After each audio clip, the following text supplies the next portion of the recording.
Since WWE released a good amount of wrestlers in the last 2 years, it is obvious that they have a pretty slim roster. They released former world champions like Bray Wyatt, Braun Strowman, and Jeff Hardy. The company also let go of some talent that could have been the future like Karrion Kross, Aleister Black, and Keith Lee, just to name a few.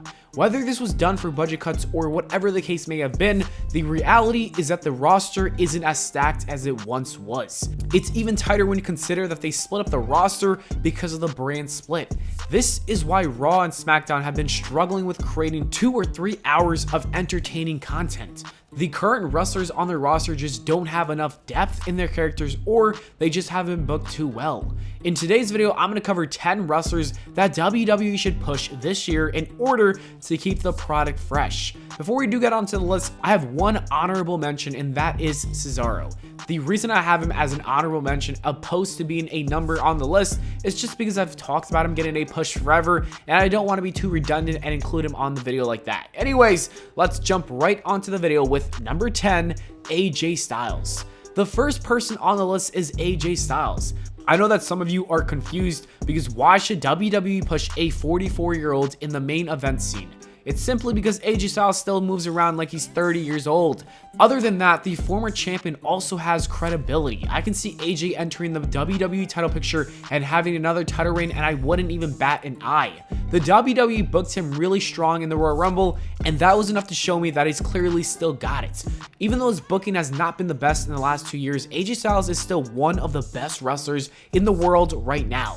WWE would be dumb to not utilize him. The Phenomenal One hasn't been doing anything important in the last 2 years, so I feel like right now he should walk into WrestleMania as champion, or at least compete for the world title at the biggest show of the pay-per-view, and he needs that match with Edge. I gotta say that as well. Number 9, LA Knight. Another older wrestler that WWE should push is NXT star LA Knight. Again, if you're wondering why I think WWE should push him despite being a little old, it's because age doesn't really matter too much in wrestling. I actually made an entire video discussing how age isn't really that important, and I recommend you watch that video. On top of that, people in their 40s nowadays are still in great shape. Bobby Lashley is a perfect example of somebody in their mid-40s that is still in the prime of their wrestling career, just like AJ Styles. And LA Knight is in a similar position.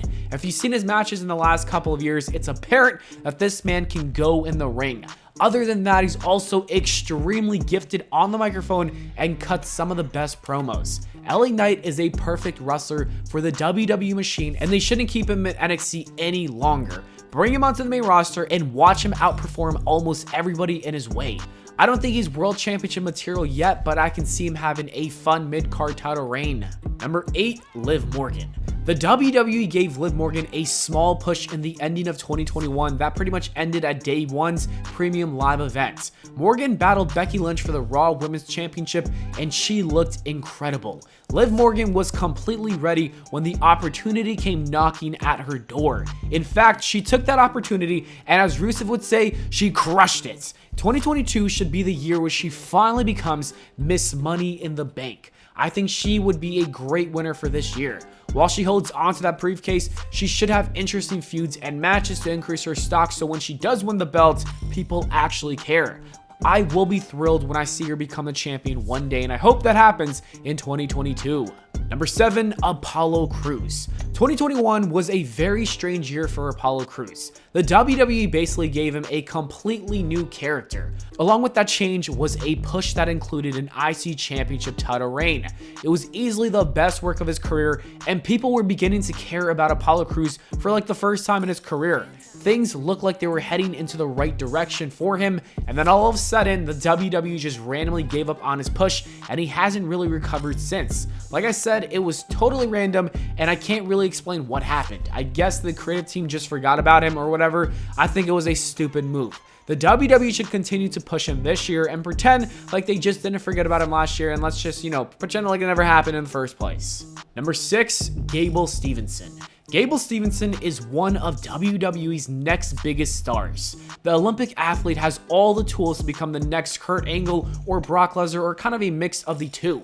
Those are just some of the comparisons. I don't think he should stop at NXT, honestly. Gable Stevenson should come straight onto the main roster, just like AJ Styles and Ronda Rousey. Heck, he was even drafted to Monday Night Raw in the 2021 draft, and it would be stupid to waste a pick at the draft if he never shows up on Raw. Therefore, the WWE must give him a massive push as soon as he debuts this year. Stevenson should beat the jobbers for a couple of months before entering a major program. The kid is going to be a huge star for the company, and they need to push him now in order to make him a star for the next 2 decades. Number 5, Ricochet.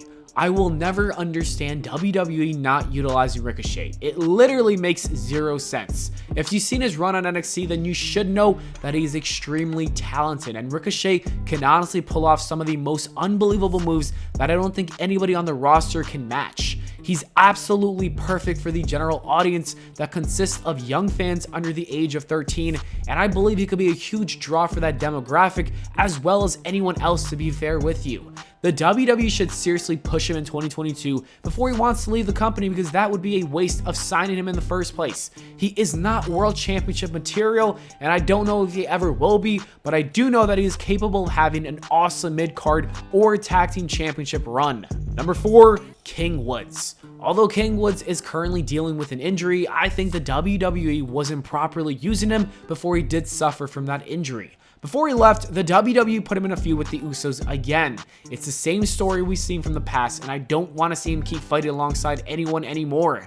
In the last year, Xavier Woods has proved that he is capable of having a great singles run. When he was in that match with Bobby Lashley inside the Hell in a Cell structure, it was good stuff. And when WWE put him in that mini feud with Roman Reigns, it was also good stuff. Xavier Woods is more than ready to be featured as a single star and should be this year. Number 3, Naomi. I've been saying this forever, and I will continue to do so until it happens, because I'm trying to manifest it. The WWE needs to push Naomi. I'm sick of the Feel the Glow gimmick. That needs to go. Throw that out the window. That gimmick, you got to destroy it and never bring it back. The creative team must book her to include her into the bloodline. She's technically a part of the family since she is married to Jimmy Uso, and this will literally make her a star in minutes. She could be the SmackDown Women's Champion, and there you go, you got a new star. And a feud with her, a part of the bloodline with Sasha Banks, sounds like a fire-ass time. Number 2, Finn Balor. The WWE never pushing Finn Balor makes me very upset. I think there is so much upside and potential in a Finn Balor push, and it's really foolish to not put him in that position to succeed.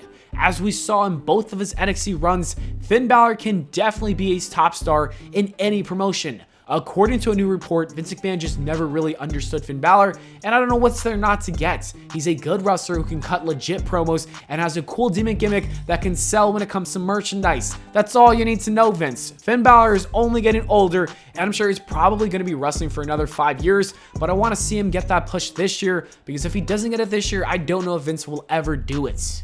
And number 1, Sheamus. The last person that truly deserves a world championship title push this year is Sheamus. When he first came into the WWE, I was like, this guy is going to be a bust, and I didn't see him sticking around for too long because he was kind of boring. However, I can say that I'm one of Sheamus's biggest fans now. He's been on one hell of a run dating back from 2020, putting on fantastic matches with anybody that he's in the ring with. I think it's time to give this man a push in 2022 and make him the WWE champion. I need to see it happen. Anyways, that is it for the video, guys. Thank you so much for watching. I hope y'all enjoyed. If you did, make sure to leave a like and subscribe for more. I'll see you all in the next video.